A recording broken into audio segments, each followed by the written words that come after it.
fact, let's connect then with Rana Gupta as well. He's joining in from Manulife to talk a little bit more about the market outlook as well as policy response.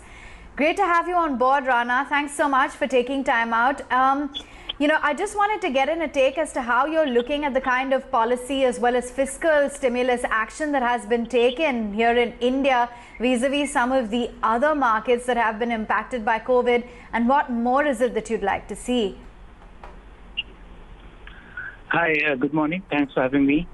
Firstly, before I answer that question, I think these are fairly uncertain and unprecedented times.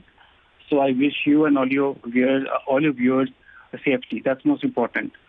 Now, coming to your question on the fiscal support, I think because of the coronavirus related the lockdown of the economy, as per our math, the economy would lose about anywhere between 6 to 8% of the output if the lockdown is for a month or so. Now, what we have seen in many markets that the governments are stepping up to fill up for the lost output with the help of central banks, of course. So far, what we have seen in India that RBI has been pretty proactive and they have come up with fairly aggressive programs. But the government's fiscal stimulus to GDP so far has been less than 1%. So we would expect government to do more. We would expect government to provide more stimulus to medium and small-sized businesses. We also would expect more stimulus so that the consumption, the employment do not show up rapid decline, because if they do, some amount of becomes permanent. So definitely there is scope to do more, and we believe the government will do more.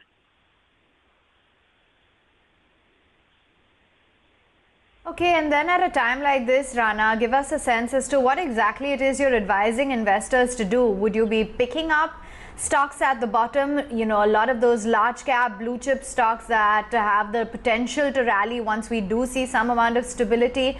Or is there a sense of caution and trepidation, and would you wait for things to settle, for the dust to settle before nibbling in? So the bottom formation will be a long process. So we will have to go through that.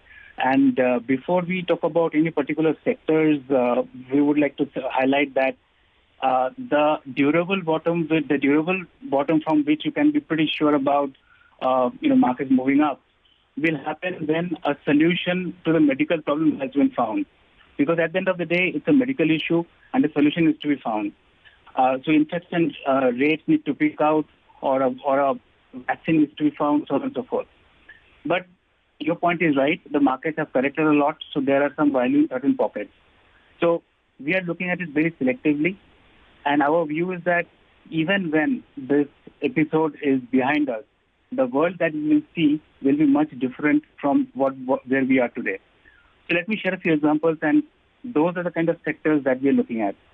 So for example, we do think that even when things become normal or near normal, the demand for private transportation will go up, which means probably one will use their cars more often, maybe even buy new car or new bike. So therefore, auto ancillary and auto consumables, those sectors should see a good volume growth. The second example would be, we do think that from now on people could spend more time at home. So home-related spending, right, whether it's the paints, home decor, or white goods, they may see an uptick. On the other hand, we do think that people will spend less at the malls, less at the restaurants or the movies, wherever there is congregation of people. So those are the few examples that I'm sharing with you, that those are the sectors that one needs to look at. In terms of the companies within the sector, one should look at companies with pretty defensive business models, companies which had strong free cash flow generation, and maybe even a bit of a net cash on the balance sheet, because the times are still uncertain and the company needs to ride through this uncertain period.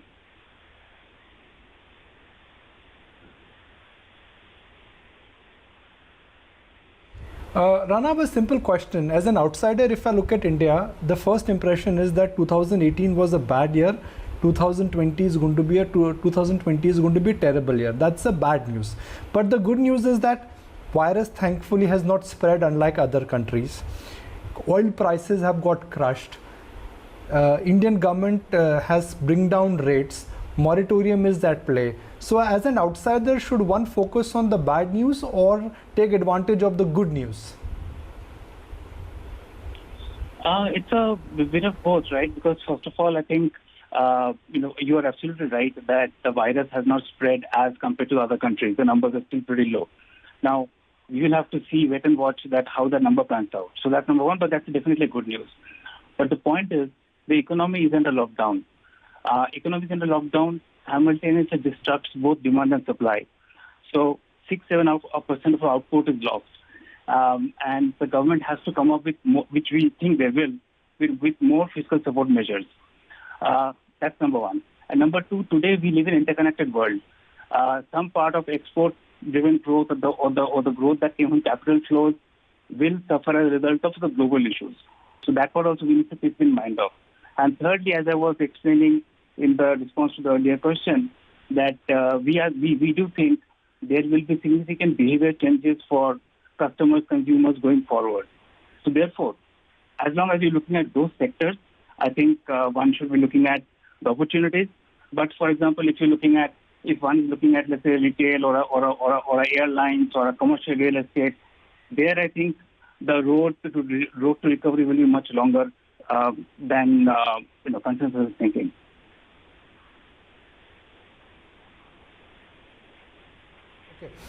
Okay. What is your understanding of what will happen to retail-dominated franchise? Up until now, we've not seen a retail crisis in India. But now that there is a lockdown, you will see EMI defaults, you will see credit card defaults, you would see a lot of retail behavior towards borrowing will change. Are you worried about retail-dominated franchises now? So I think, therefore, the moratorium would come in pretty handy. And we will have to see, even after the moratorium, what happens. So at the moment, again, pretty uncertain and it's evolving situation, but at the moment our view is that we would not be that much worried about people who are salaried and even self-employed professionals like doctors, lawyers, so on and so forth.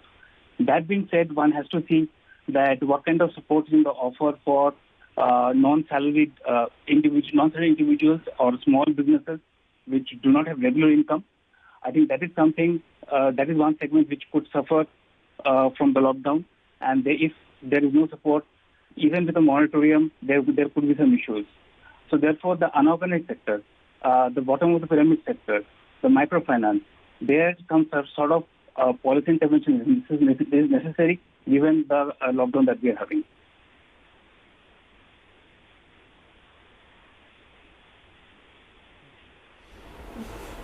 Most of the global investors are long Indian private banks, long Indian consumer and insurance.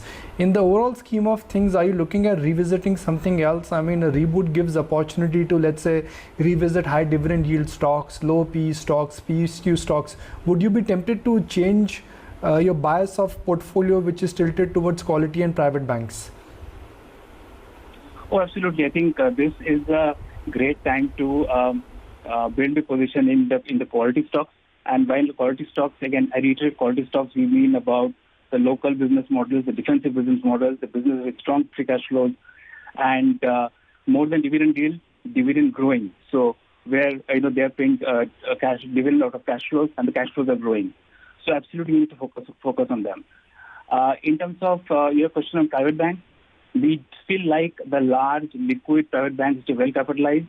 That said, I think the medium and the small size private banks, there could be some issues. So we would be on the sidelines on some of them.